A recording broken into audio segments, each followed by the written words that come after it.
Hello, I'm Rochelle Kopp. I'm a management consultant based in Silicon Valley.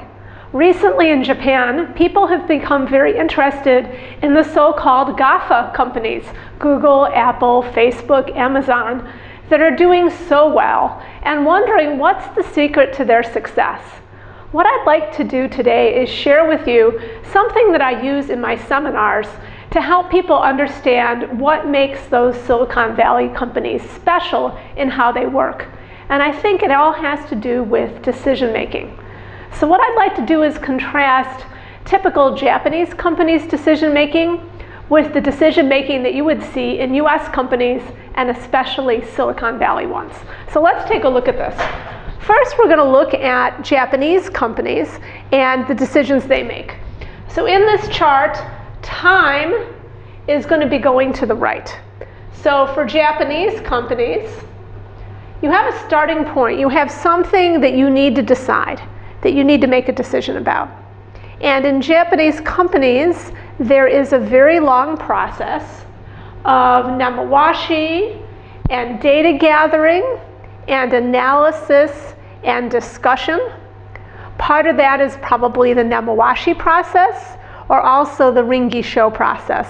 Then after you've had this decision making lead up, you have the actual decision that's made. And in a Japanese organization, it's a large number of people. It's a group consensus decision making that happens. And these are usually all the members of the group, or if it's a large organization, the representatives of all the members. Then in Japanese organizations, there's an implementation process that's usually really, really short. Japanese companies are really great at implementing swiftly and effectively. And the reason for that is that during this decision-making process, everyone finds out what needs to be done and they start to get prepared. So then once you get the green light with the decision being made, everyone can carry it out really, really quickly. In contrast, typical US organization, but even more so your Silicon Valley companies, start out and they have some information gathering and analysis, but typically it's not very long until they have a decision that's made. And usually this is one person or a very small number of people. So they act on available information, and there's basically an idea that it's impossible to have all information.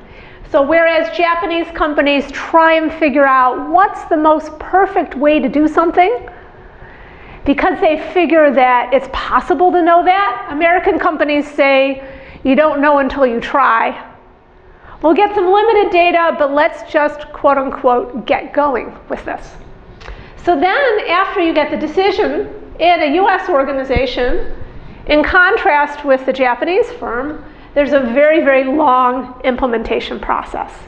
During this time, the one person or some small number of people are getting everyone else in the company on board and letting them know what needs to be done and making sure it happens.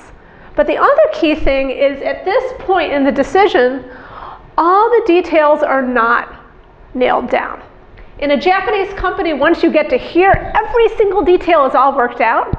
But in a US firm, it's just a general idea, and you figure it out as you go along. And there's a lot of trial and error and a lot of experimentation. And in fact, what you see in Silicon Valley firms is this is really taken to the nth degree, and you have what's called iterations. So these would be cycles, and they're probably familiar to anyone who's heard of the lean startup methodology that was popularized in a book a few years ago by a consultant named Eric Ries, or also the agile software development methodology. In all those Silicon Valley popular methodologies, you have a process where you try something. For example, you might make one feature of a software product. You actually show it to users, and you see what they think. You get that feedback, and then you incorporate it back into the product to improve it.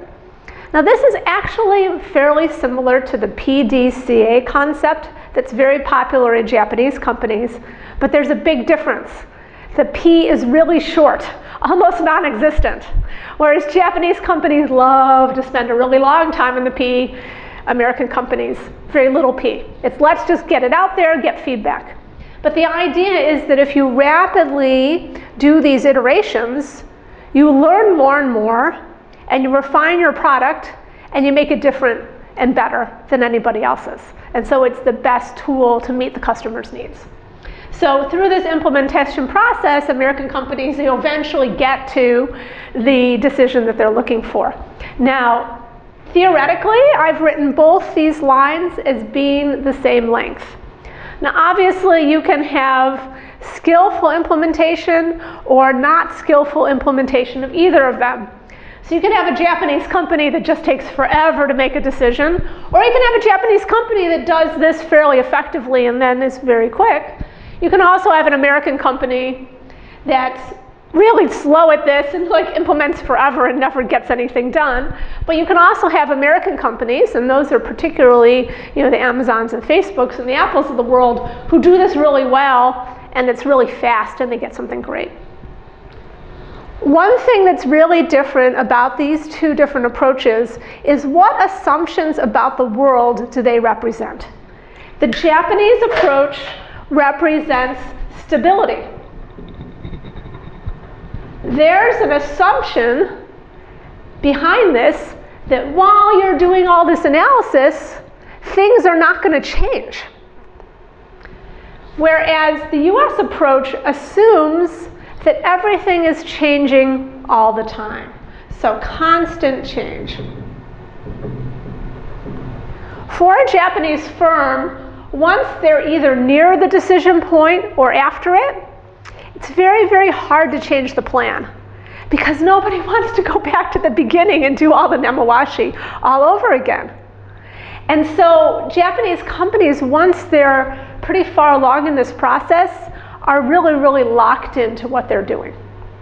Whereas for American companies, this implementation process is already based on the idea that you're going to be changing things and refining them along the way. So if there is a new incoming piece of information that totally changes the picture, American companies are able to adapt to that very, very quickly. Now, I'm not saying that one of these is better or one of these is worse. There's obviously good things about both of them. We can also say that probably these different approaches may be more suited or less suited to different types of products. For example, I drive a Japanese car, and I'm really glad it was made using this process, because one of the most important things for me about a car is it be really safe, right? So this approach of Japanese firms has been behind the high quality that's made Japanese companies famous around the world. On the other hand, this is a very good approach to use in rapidly changing situations. It also turns out to be a really good approach to use for software development. And I mentioned agile software development earlier. That and a process called DevOps are part of what's fueling the Amazons and Apples and Googles and Facebooks of the world to be able to move so quickly. What I feel is the challenge for Japanese firms is the world is changing. The environment is changing. They're dealing with competitors that do things quickly. The pace of technological change is becoming more rapid. And also information is going across the globe instantly with the internet. You have to be quick. So how do you be nimble but still keep some of the advantages of the Japanese approach to quality? How do you balance those two things? That's the thing that I think is really the biggest challenge for Japanese companies today.